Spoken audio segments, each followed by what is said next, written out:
A democracy is a political system in which the people periodically, by majority vote at the polls, select their rulers. The rulers then have absolute power to make whatever laws they please by majority vote among themselves. In a constitutional republic, the people also, by majority vote at the polls, select rulers, who make laws by majority vote among themselves.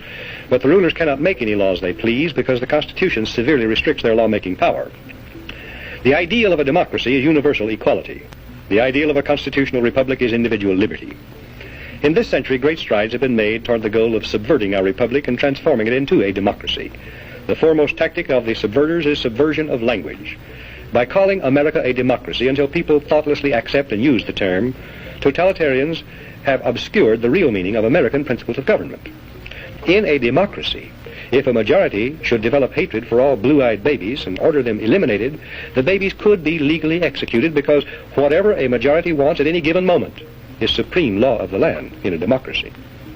How can liberty be safeguarded against the mindless, soulless tyranny of majority rule when government is founded on the principle of majority rule?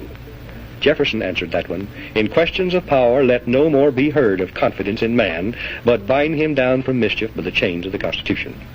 In short, America was founded not as a democracy, but as a constitutional republic.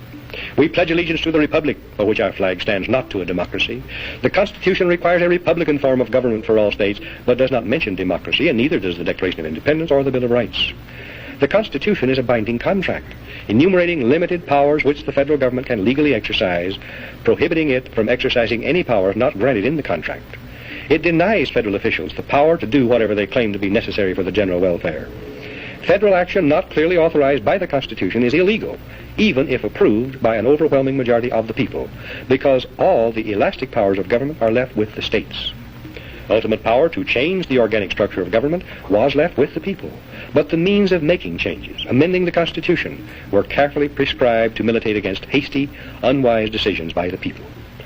As Benjamin Franklin left the State House in Philadelphia on the closing day of the Constitutional Convention, a woman asked him what kind of government the convention had given America, and Franklin replied, "A republic, if you can keep it." Very old and very wise, Franklin saw through the mists of time to the day when Americans might trade their freedom in a constitutional republic for the promise of government guaranteed equality and security in a democracy. And beyond that, to the day when democracy inevitably degenerates into dictatorship, guaranteeing nothing but poverty and serfdom for the people it robs and rules.